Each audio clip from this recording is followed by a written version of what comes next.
We've come from punch cards and BASIC as a language and COBOL as a language to a need to create a separate branch of the armed forces because of the inherent complexities of cybersecurity. Hello, everyone, and welcome to Caveat, the CyberWire's Law and Policy podcast. I'm Dave Bittner, and joining me is my co-host Ben Yellen from the University of Maryland Center for Health and Homeland Security. Hello, Ben. Hi, Dave. On this week's show, Ben shares a story about dressing for privacy. I've got the tale of location data putting an innocent man at the scene of a crime, and later in the show, my interview with Admiral James Stavridis. He is the former Supreme Allied Commander of NATO. While this show covers legal topics and Ben is a lawyer, the views expressed do not constitute legal advice. For official legal advice on any of the topics we cover, please contact your attorney. We'll be right back after a word from our sponsors.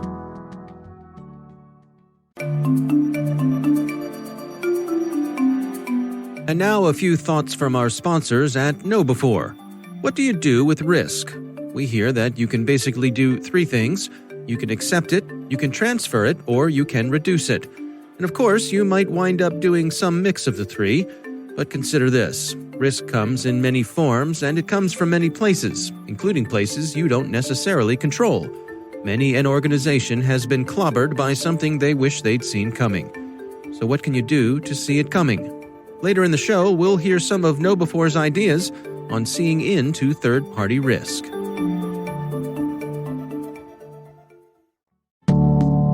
And we are back. We've got some good stories to share this week. Ben, why don't you start things off for us? Sure. So as one could probably tell by looking at me, I am no fashionista. And this is not Let me just say, even though this is a podcast, I can vouch for that. Yeah, yes. He can confirm. My shirts are frequently ill-fitting. And this is not a fashion podcast, but this story actually has fashion elements to it. It comes from The New Yorker. It's called Dressing for the Surveillance Age. And this author went through the process based on consulting a number of academic experts in the cybersecurity field about designing what he called an invisibility cloak. Basically an outfit or costume that would protect him against the pervasive surveillance state. So that consisted of a number of things. He had something in his pocket called Silent Pocket, which he carried around his phone that would prevent his cell phone location from being tracked. He had a cloak that would shield his face from facial recognition technology. He had another item of clothing that would protect him from license plate readers, and so on and so forth. So based on consultation with experts, had protected himself via his clothing from a number of surveillance techniques. One thing that was particularly interesting about this is the clothing itself, or the items that he used to protect himself, were designed by artificial intelligence. So it's the artificial intelligence that's figured out how to recognize people. They've figured out the surveillance tools, which pixels to look at to recognize people. And because they've done that, artificial intelligence is incredibly useful to establish what's called adversarial indications. So basically something that you're wearing or using on your face or using on your body that will confuse the artificial intelligence into thinking that either you do not exist or that you are somebody else entirely. Yeah. This fascinates me because, as the article points out, the researchers aren't exactly sure why certain patterns throw off these automated readers, because they view things differently than humans do. And so they find these patterns that seem to work, and they're not always sure why. That's a fascinating and perhaps slightly unsettling reality, I suppose. Yeah, and I think it takes a lot of trial and error to figure out exactly what these machine learning technologies are recognizing. To our eyes, things are relatively simple. We process images based on what we've already seen. I think this article goes through example of, I see a cat, my brain is triggered, I recognize that as a cat because I've seen a cat a million times. Right. Probably too many times. But, machine learning and artificial intelligence doesn't quite work that way.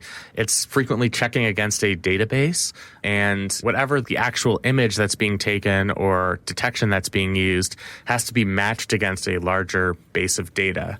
And so it kind of works, as you said, in mysterious ways. So I think that's one of the things that was so interesting about this article. Yeah, it strikes me too, like how with our human visual system, sometimes at first glance you think you see something. For example, I remember driving in my car one time, and at first glance I thought there was a turtle in the road. And I thought, oh, gosh, I better swerve to not hit this turtle. But when I looked at it closer, it was just a paper bag or something. Right. And once my brain realized it was a paper bag, I could no longer see the turtle. Right. Right. And initially, I believed it was a turtle. And so it's fascinating to me how these artificial systems do and do not work in similar ways, how we can fool them. One of the things that struck me in this article was not only just hiding, but this notion of poisoning the data by using patterns that were covered with license plates. What was going on with that? Because we have this pervasive system of automatic license plate readers, ALPRs, it's very easy for law enforcement to track vehicle movement. I think you had shared the story of somebody who wore a dress laden with a bunch of license plates belonging to abortion providers. Right. And this was not somebody who was anti-abortion. This was somebody who was pro-choice. And they were doing that to throw off these license plate reading systems. So if there were readings at locations where those individuals weren't actually located, that would throw off law enforcement. Right. We would have false positives in terms of those license plates showing up on our surveillance systems. Well, and not just law enforcement, because the ALPR data is widely available to all sorts of people. You can buy that. Absolutely. As we've talked about on this podcast, it's very commercially available. A lot of companies and corporations use it for non-law enforcement purposes.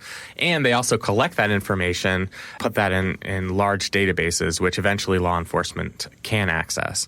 So this is another thing that's very interesting about this article. Sometimes it's not just cloaking yourself or preventing certain types of detection or using adversarial indications, which try and prevent the artificial intelligence system from recognizing you. Sometimes one thing you can do is actively confuse the surveillance system into thinking you are somewhere where you are not, or into thinking that you are someone you are not. Yeah. I mean, this is what I assume when we talk about things like Tor. It's basically the same rationale. You are trying to trick whomever is watching into thinking that you are somewhere where you aren't actually located. And I think that this article gets at how, as we've entered an age of more pervasive surveillance, the measures are going to get increasingly drastic. I don't think we're all going to be wearing invisibility cloaks, but there is going to be a market for products that can confuse these artificial intelligence systems, these surveillance systems. And one thing I think I mentioned to you is we need that market to exist because our legal system is so far behind in protecting people against these types of surveillance techniques, protecting people's personal privacies. If the legal system is not going to fulfill that role, then the private sector has to step in and create a marketplace for things that can protect people's personal security. Normally, we've thought of those things like, robust encryption systems, but this article indicates that we can get a lot more creative in how we fool our surveillance overlords. Yeah, recently when I was out in San Francisco for the RSA conference, we were doing a little bit of sightseeing, and we were out at Fisherman's Wharf, and there was a gift shop there, kind of place where they sell sweatshirts and little knickknacks and so on and so forth. And they had a collection of masks that were like a stocking that you'd pull over your face, pull over your head, but printed on that mask was a complete head of someone else. Yep. So you could look like an old man or a woman or just there was a variety of them. But it struck me as interesting that, first of all, this thing exists, right? For $10 at a gift shop, you could put one of these on. And avoid facial recognition. Right. Yeah. But the other thing I wonder is, where does this put us in terms of social norms? In other words, if I'm walking down the street and I see somebody coming down the sidewalk who's wearing some sort of disguise or mask, that's probably going to put me ill at ease. Yeah, I think the author mentioned it in the context of this piece as well. One of the experts he spoke to was basically like, look, you can go on the street with a bunch of tinfoil, attached to your body and your head, and that may actually prevent certain types of surveillance. You could be wearing a full tinfoil bodysuit. Ultimately, that's not going to help you evade detection because every single person on the street is going to look at you and think that you're, the strangest person that they've ever seen. Well, let me ask you this, though. From a legal point of view, let's say I buy myself one of these pullover masks, and I'm walking down the street for everyone in the world to see, and I happen to walk by the local police officer who's just, doing his duty, patrolling the neighborhood. What are the range of responses that police officer is allowed to have to me in my mask? Is it legal for me to be walking down the street wearing a mask? Absolutely. Yeah, nothing I know in any legal regime would prevent that. I think there are certain circumstances where the police could force you to actually identify yourself, or they would have had to have some reason to pull you over in the first place, or, they'd have to have some level of suspicion. But is the mask itself enough for me to be suspicious for the police officer to say, hey, buddy, take off the mask? I don't think so. Otherwise, Halloween would be filled with a lot of unnecessary detention of children who are wearing, masks from the movie Scream or something. Interesting. And all of us to a certain extent, where the types of things that might fool surveillance systems. You were talking about how somebody their Face ID on their iPhone will not open if that person's contact lenses are not in. Right. Because it only recognizes the face that it was established by the contact lenses. Right. So if we start to ban all different types of disguises, or if that serves as a rationale for law enforcement, then where do we draw the line? Are we going to force people to, because, a facial recognition system can't pick up a certain type of glasses or contact lens, are we going to force people to stop, wearing those products? I don't think that's practical. Right. And there's the practical everyday situation that there are plenty of people who wear clothing every day that covers their whole body for religious reasons, for, someone's wearing a burqa, that sort of thing. Absolutely. And they're well within their right to do that. So in the United States, they absolutely are. Yes. Yeah, interesting. So, that's why the story is so interesting. If you really did want to go the full 9 yards and protect yourself against surveillance, there are very creative ways to do so. And I would recommend reading the full article because it's very long, but it explains, basically every element of this invisibility cloak and specifically how it works. Mm-hmm. Yeah, it's a good article. It's from the New Yorker. We'll have a link in the show notes.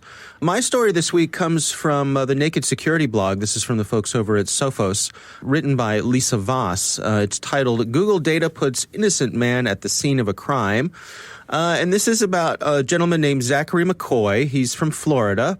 Always seems like interesting stories come out of Florida. Yeah, Florida man does X. Right, exactly. So this gentleman, Zachary, he was notified by Google that Google had received a legal request for his location data. Now, this is something that Google does as a matter of course. If they get a request like this, they will notify the user that request has come in. Now, what happens is this puts into place basically a 7-day time period where he can appear in court and block the release of that data. So this gentleman looks into what's going on, and turns out there was a burglary that had taken place near a route that he takes to ride his bicycle to his job. So like most of us, I think we have our devices, and they're beaconing out, sending our location data, in this case to Google. And he happened by this home that had been robbed, and that put him in the situation of, in this case, initially being their number one suspect. Yeah, it's really something that we're seeing more frequently, this technique of what's called geofencing, where based on the location of a particular crime, in this case it was a burglary, law enforcement requests or subpoenas from a telecommunications company every person matching that description who was in that location. So usually they'll get, a full list of devices which have unique identifiers that aren't that person's name, that were within X radius of the crime scene at that particular time. And, they can start to cull the list based on their individual suspicions. So, let's say that the burglary took place over a period of several minutes. Well, maybe somebody who was only within that radius for a period of seconds wouldn't trigger that geofencing. But it, of course, can lead to a lot of false positives, as it did here. This was just a person going on their morning bike ride who happened to be in the general area of a burglary. Right. So we know from the Carpenter v. United States case that we've spoken about that The government does need a warrant to collect historical cell site location information from an individual, but that doesn't necessarily apply to geofencing. What law enforcement would say is, well, we're not actually searching any data individually and using that as the sole basis for a warrant that would lead to an arrest. We're combining this location data with other indicators that would establish probable cause that a person has committed a crime. Right. It's important to be clear here that that first batch of information that Google turns over does not have people's names in it. It has identifiers. Right, like the phone number, yep. Doesn't say who they are. Yeah, so that might be one sort of mitigating factor of geofencing. On the other hand, this person had to go through a pretty significant ordeal because Google sent this person a form letter saying basically you have 1 week to issue a legal challenge against this geofencing. Right. You know, otherwise we, as is our obligation, are going to turn this information over to law enforcement. And I will say, you know, I think a lot of companies do this, but it's not universal that they'll notify the consumer if they've received a subpoena from the government. So I think, you know, that's commendable on Google's part. Right. But this person had to go through a lot. They hired an attorney, went to court, went to establish a case.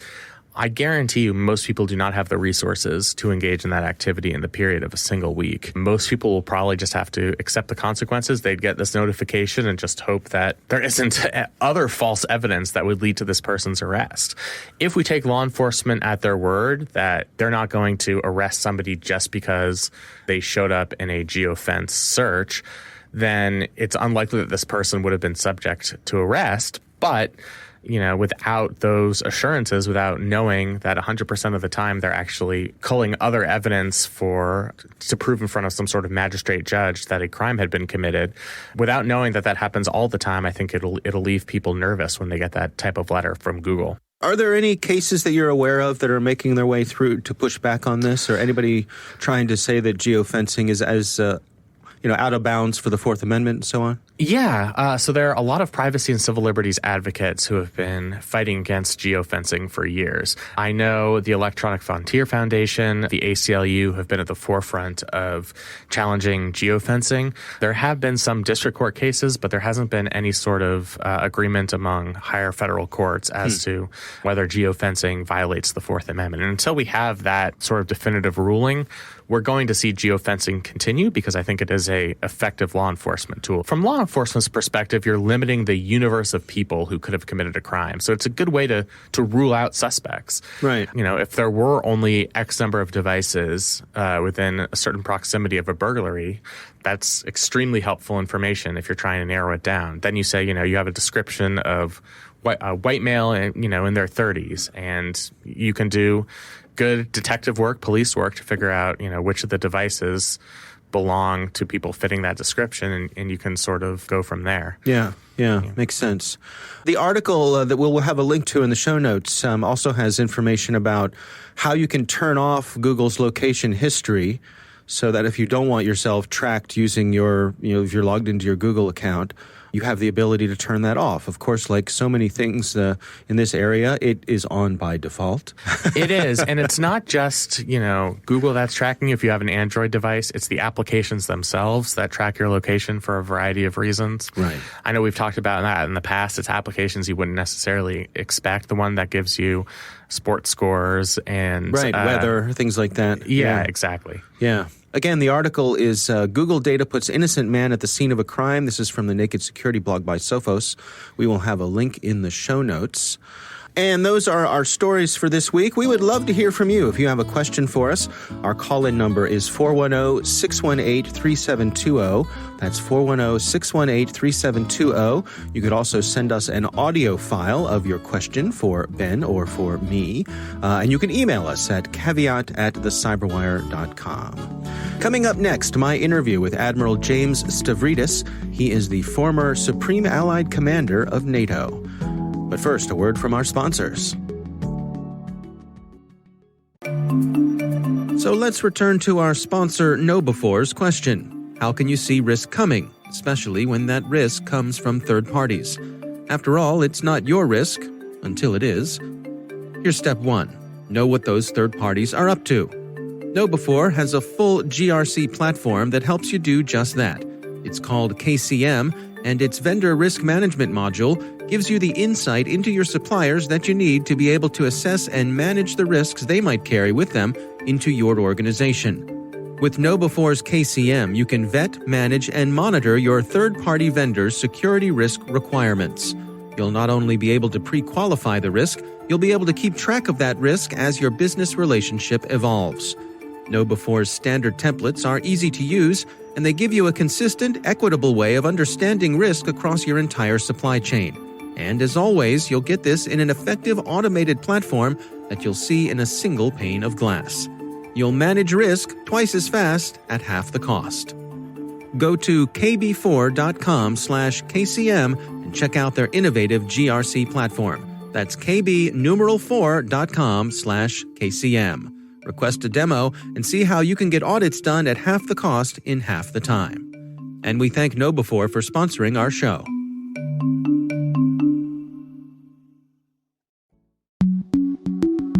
Ben, when I was at the RSA conference, I had the pleasure of speaking with Admiral James Stavridis. He is the former Supreme Allied Commander of NATO. He's a retired four-star admiral in the U.S. Navy. Quite an interesting career. He's retired now, of course, but has some really interesting thoughts about where we need to go in terms of cybersecurity. Here's my interview with the Admiral. I think from a business perspective, the vendors, the various actors who are here representing an entire ecosystem recognize that because of the threat that's out there in cybersecurity, they're in a growth industry. And so particularly at the moment, Dave, as we head toward the 2020 elections, there's a vivid example of why we need cybersecurity. And so it's a pretty upbeat crowd. It's also a hard partying crowd. It's a great conference to come to. I go occasionally to Davos, the big global conference in Switzerland, which is very stuffy by comparison. This is a fun crowd. Interesting. Can you give us a little bit of perspective from your history in the military and now in the private sector, the things you've seen, the growth and evolution when it comes to cybersecurity in the government space and the military and so forth? Yeah, just to give you my personal history, which is a bit of a trajectory of this, I suppose. In the mid-'70s, I'm in Annapolis, and into my classroom walks Rear Admiral Grace Hopper, Amazing Grace, the mother of COBOL. And she's there to tell us about COBOL, this magical way of communicating with a computer. And, of course, we do it with paper punch cards to make very simple commands. So that's the mid-1970s. Now, flash forward to today, at every step of my career, I've seen the deeper and deeper engagement of the Navy and the other services to where we are today, which is, in my view, it is so complex and so central to everything we do that it's time for us to have a cyber force. Just like we have an Army, a Navy, an Air Force, and a Marine Corps, I think it's time for a cyber force. So we've come from punch cards and BASIC as a language and COBOL as a language to a need to create a separate branch of the armed forces because of the inherent complexities of cybersecurity. So where do you suppose we find ourselves today, taking the temperature of how things are in the DoD and the government sector? In your estimation, where do we stand? I'll give you good news and bad news, and I'm going to start with the bad news. The bad news is in cyber and cybersecurity nationally, we find the greatest mismatch between level of threat and level of preparation. In other words, we worry a lot about Russia, China, Afghanistan, Islamic State, piracy. Those are serious threats, high level of threat, but our level of preparation to deal with it is quite high. In cyber, the level of threat is expanding unbelievably rapidly because the threat surface is expanding. Today, there are 25 billion devices connected to the Internet of Things. By mid-decade, it'll be 50 billion. That's great. I can get out my iPhone and open my garage door from San Francisco. The bad news is the threat surface is huge, and we are not moving as rapidly as we should, and offense is outpacing defense, in my view. So I'm concerned. That's the bad news. Here's the good news to the Department of Defense. There's growing awareness. There's growing expertise. We are moving toward the idea of a cyber force. And most recently, and this will sound a little wonky, but it's really important, the Department of Defense is releasing something called the Cybersecurity Maturity Model Certification, kind of a mouthful, CMMC. What it is think of it like karate. It's a series of belts that you have to attain if you're going to do business with the government. So level 1 is very basic. Think of it as a white belt. You got to know what a phishing attack is. You got to have a basic resiliency plan. You have to be able to coherently reconstitute data. The levels go up to level 5. If you want to do serious business with the government, you got to be a level 5. That means we're going to force standards on the, glad you're sitting down, 300,000 companies who do business with the Department of Defense. That's called the Defense Industrial Base. It's an unregulated zone in terms of cyber. The department is about to regulate it. It's a profoundly good initiative. How do you suppose that transition is going to play out, and how long is it going to take? It's starting almost immediately.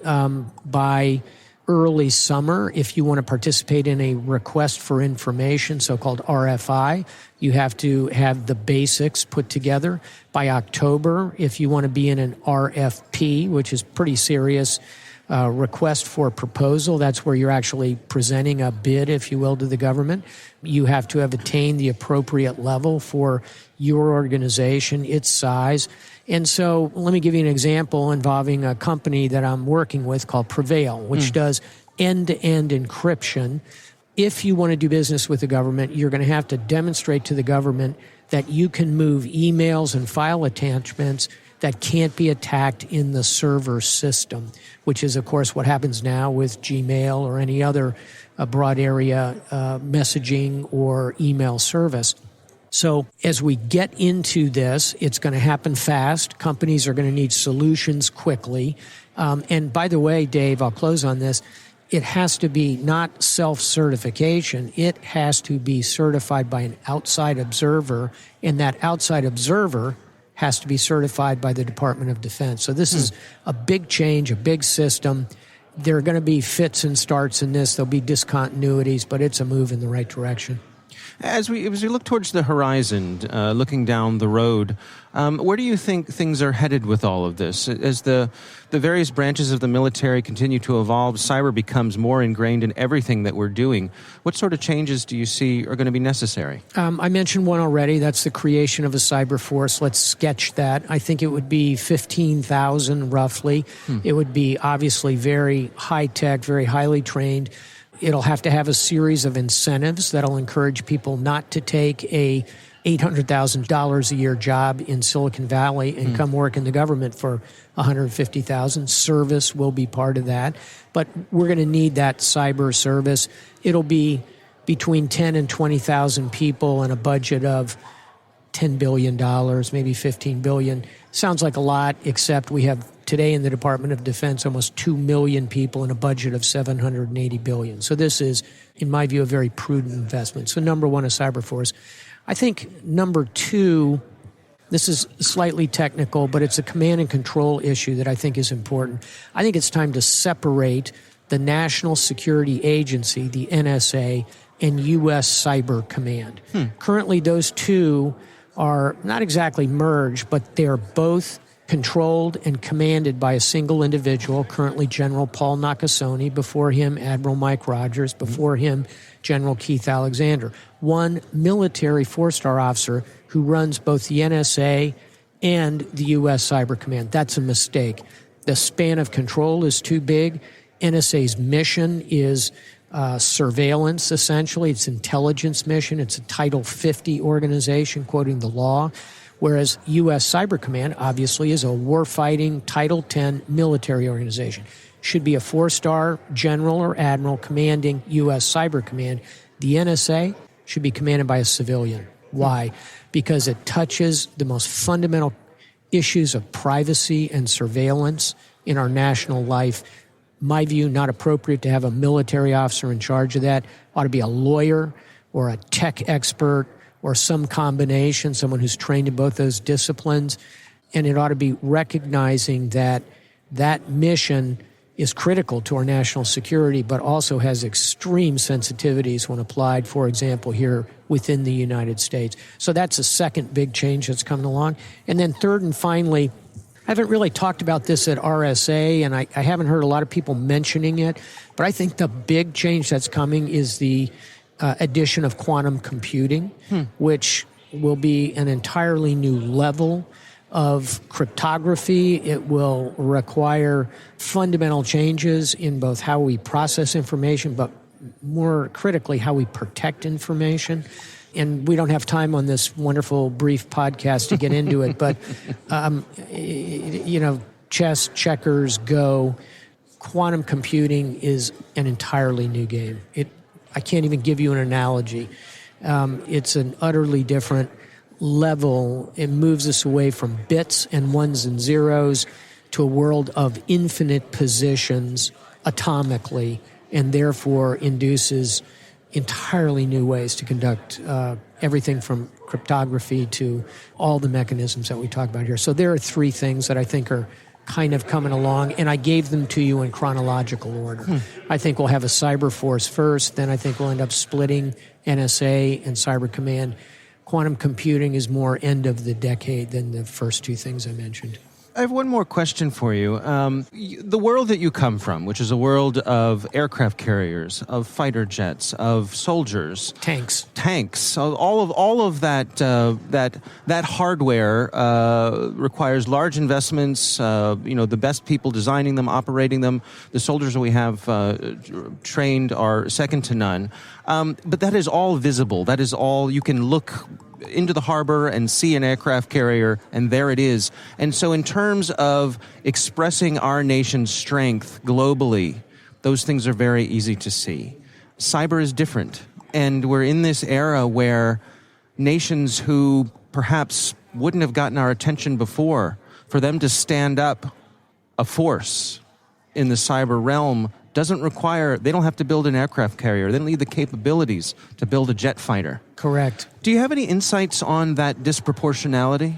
I think another way to phrase the question is, if you'll permit me, is do we still need all that massive, old line, hyper expensive equipment, or can we do all this with cyber? And unfortunately, I think we're going to continue to need some level of those legacy systems. But here's the mistake people make. They tend to think of it as an on and off switch that only has two positions. Either, we just need all that big, beautiful aircraft carriers, or we're just going to do it all with cyber. Think of it more like a rheostat, like a dimmer in your dining room. You got to move the needle. And I think the needle is moving away from those big, expensive legacy platforms and more toward the cyber, and there's two reasons. One is it is less expensive. We need it to defend our systems, and critically, our opponents are doing it. And so we may find ourselves in very contentious situations in the cyber world. We got to be prepared for that. Aircraft carrier is not going to get you there, but there are going to be times when that aircraft carrier comes in pretty handy as well. Going to need a bit of both. All right. Admiral, thank you so much for joining us. What a pleasure. Thanks for doing it. Thank you. All the best. All right, Ben, what do you think? First of all, I wanted to thank the Admiral for joining us. It's always good for us and for the podcast to hear from somebody who's had such a great sphere of influence, and thank him for his service as well. Yeah, I think it was particularly interesting for him to talk about how it would be preferable for a civilian to lead U.S. Cyber Command and the National Security Agency, just because it's less of a tactical military position and more of a policy position. You have to take into consideration the balance of security and privacy, and you also have to be somebody who can work with different nation states and other malicious actors in order to mitigate the effects of cyber attacks on our country. So I thought that was a comment that stood out to me. I also loved his karate metaphor for how the government does business with or contracts with particular organizations based on their cyber security capabilities. And you get a white belt if you comply with, basic best practices. If you use the full NIST framework, then you've reached a black belt, which in real life I have never been lucky enough to attain. So I thought that was particularly interesting as well. Yeah, interesting to me that he's proposing this notion of a cyber force.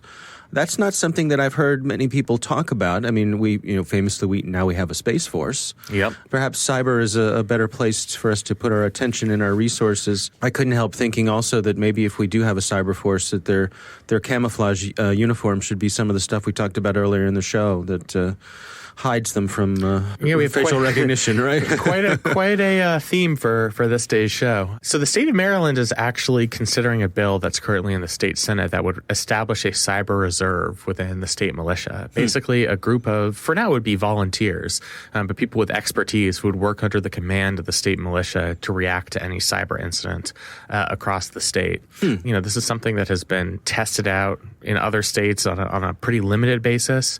But, that's something I think we'll see more frequently, even if there's not a cyber force at the federal level. Bringing it under, state militias, which have a unified command system, is something that I think we're going to see a lot more of going forward. It reminds me of sometimes, historically, when there have been natural disasters, that the ham radio operators would step up and provide help with communications when communications were down. Oh, I love the ham radio people. Yeah. We do at our organization a lot of emergency management exercises. And so we have to worry about redundancy in communications. And, when all else fails, there are ham radio people out there you can bring in to local emergency departments who can provide that redundancy. Yep. And they're always some of the nicest and best people you'll meet. Yeah, agreed. And an interesting idea that we could have a similar core of volunteers who could help us in our times of need when it comes to cyber attacks. Right. And, there are obviously a lot of logistics involved, how you would do credentialing for these people. But, I think we are going to have some sort of unified response, whether it's at the state or federal level, to cyber threats, especially in the aftermath where you need a strike team to come in and fix the problem in the case of, say, like a ransomware attack or something like that.